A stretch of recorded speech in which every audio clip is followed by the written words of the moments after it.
Welcome to the channel. Today I want to talk about the GIS program, which we are basically calling the Power GIS program.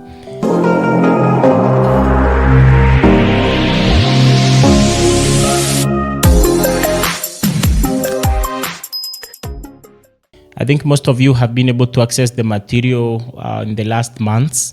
So I decided to do this video so that at least someone will understand what the guide basically means or has. This is because ideally I provided a 3-month guide, which basically entails quite a lot. And the reason as to why I did this was to ensure that there's a lot of skill sets that you are learning over the period. I know it will, of course, not fit everyone, because in terms of what you need or what you want to do, this is basically for anyone who is interested in such a path. There's this concept where we talk of transitioning in the different stages or different phases within the GIS sector. Ideally, depending on where you want to go, you can always maybe follow different guides or follow different materials. For this one is essentially anyone who wants to be an all-round guy, and at the end of the day you have to write some code. So today I don't think the debate about whether I need to learn code or need to be GIS programming and all that, I think that narrative now is over. We've seen the importance of having the coding skills in the modern day GIS work environment, and it's no longer like something that we need to or you just look at it and just ignore it. It's something that you need those hands-on skills, and at the end of the day, at least you need to better your work environment. You need to do some automations, you need to do some analysis, and code of course will help you a lot in most of the cases. So the GIS or the Power GIS program, what it does, it basically shows you from the first step as a beginner all the way to the component whereby you can either be a data scientist, or you can be a GIS developer, or you can basically become a GIS professional. So we start with the basics, which is basically knowing what GIS is. You need to understand all those nitty-gritties. When it comes to understanding the GIS software, the data types, the data formats, the data sources, you need to understand all that. And then from the perspective where you're looking at the GIS, some of these important topics today, the platforms that we have, for example, the software that we have made some things so easy such that elements such as the coordinate systems have become quite easy or easier to understand. But this is good because we don't want where someone is learning and you have a lot of hurdles.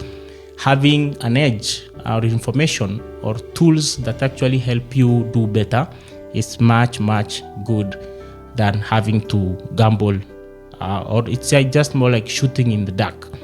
So the program itself is divided into 5 days in a week, and then it goes all the way into a month, and then after a month you introduce a different element. So the first one is basically understanding the basics. Then from there you need to understand the data, and then from the data you need to understand some of the small components about programming. And the reason as to why this is done, and of course it's done after the 3rd week of the guide. This is because after you understand, for example, if you are coming from an IT background, or you're coming from a background where you've done some codes, wiring that or interlinking that with the concepts that you've learned in GIS for the last 2 or 3 weeks, it's much easier than leaving the concept and then coming back to it a month or 2 later. Okay, so that's why the introduction, just understanding how code works, understanding the various syntax, that's why it's on the 3rd week. And then the 4th week, now you grow or you advance the skills that you've learned in week 3.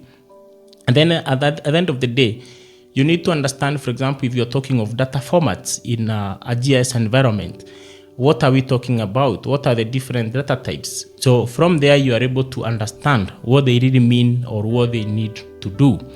And then from there, you are now introduced to more complicated, not complicated, but more advanced geospatial libraries that can help you in your work.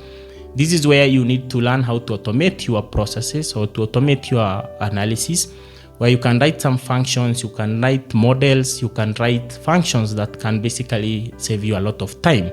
And then at the end of the day, or basically after the month, you'll have introduced yourself to GIS, you'll have introduced yourself to programming, and you've also introduced yourself to the different libraries that you can actually use in your work.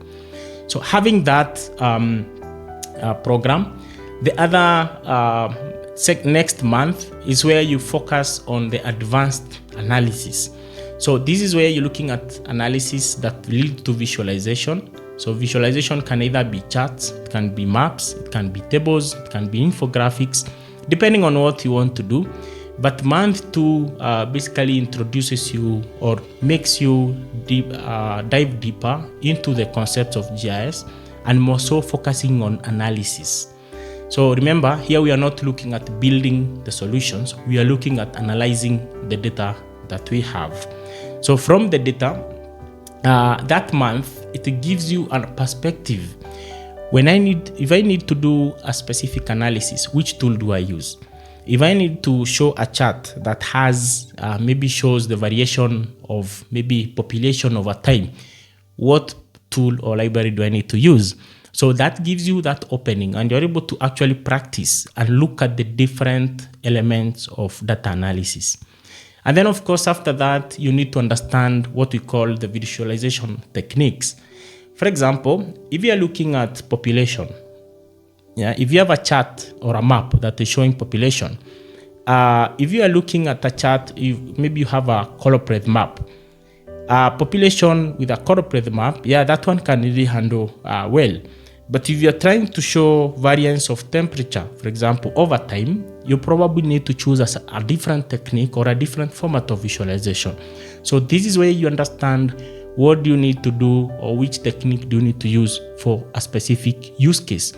And then from there, we now advance. We leave the usual or conventional tools and now try to go to the web. Because today, with the advent of technology and internet, the interconnectivity aspect of things, you need to now look further. If I have my visualization or my outputs as a web map, it can reach more people, I can share it with more people compared to when I'm just doing that on the desktop.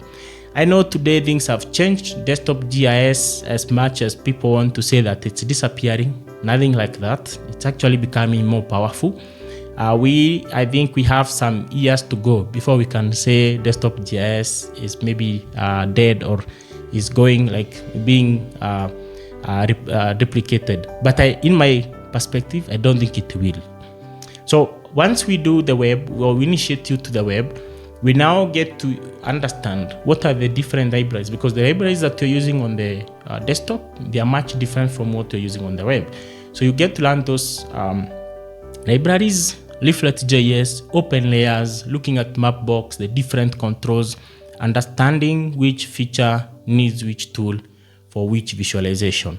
And then I think the last week on the schedule is basically now to do with other advanced mechanisms such as having the web map services or web feature services, where you look at even more sophisticated functions such as routing, how they work, the different algorithms, and how you basically get the outputs. So month 2 is also very eye-opening, because you get to integrate or to use new tools. You get to use new features, new functionality that you've not been using in your conventional desktop GIS. And then the other one, or the last one, is basically the month 3, which now it's more of an advanced topic of professional development. At the end of the day, as much as you learn all this, you need at least your journey to be a journey that you can actually account for. So in this level, as much as you've gained the different technical proficiency, we are also looking at the holistic professional development. And here we are looking at elements such as the enterprise WebGIS, where you need to understand now beyond visualization. If you're looking at enterprise, how would you basically deal with a spatial database? How will you deal with a spatial API? How will you deal with designing a system that probably needs a specific architecture where you're looking at spatial data that you need to use.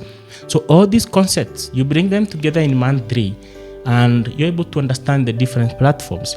So in the guide, we've given an example of using Python and the famous framework, which is called Django.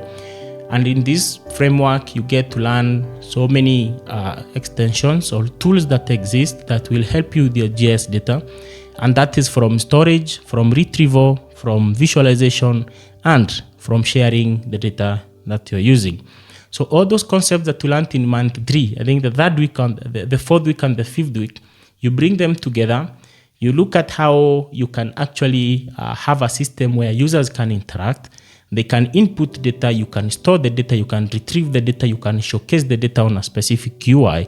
And then from there, you are able to show or to actually show you your outputs of the analysis that you've been doing.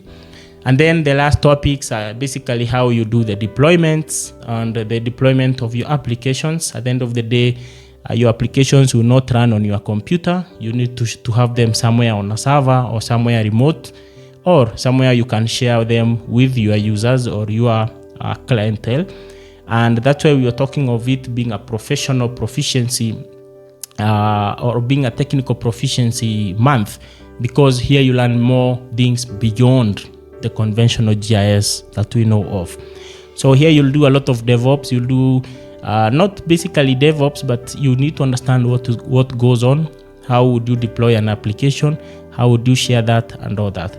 And then the last month is the last week is a very interesting week, because there you look at the specific personal development aspects. Are you able to share what you did in your project? What are the different elements that you can basically guide on? Can you train someone? Can you share the outputs? And this is what basically forms the component of you as a professional, because at the end of the day, whatever you do, even if you sat down from morning to evening, did a lot of technical things, and you cannot actually present this to an audience, it's basically something that probably will never get the light of day. And you need to actually get those skills so that you can share your outputs with the people. So the 3 months provides you with an ample time to learn quite a lot. And from there, you can either become a GIS professional who is specializing in systems. You can probably specialize in data science. You can probably specialize in tutoring or GIS as a GIS educator. And this is because, of course, it gives you a holistic approach of getting the skills that are required for the different components. So the 3-month guide is for anyone who basically wants to follow that professional development angle. But the good thing with the guide is that you can actually pick the weeks or the topics that you need, learn those, make sure you are good at them. Those that you probably are not interesting or not onto your path, you can basically leave them, and you can actually customize the guide to your own liking. So the guide is there to help you. In case there are any questions, I would be glad to help, and let me know in the comments in case you have any questions. And you can also get the guide on the URL provided, and you'll be able to actually see what the guide entails. So until next time, cheers.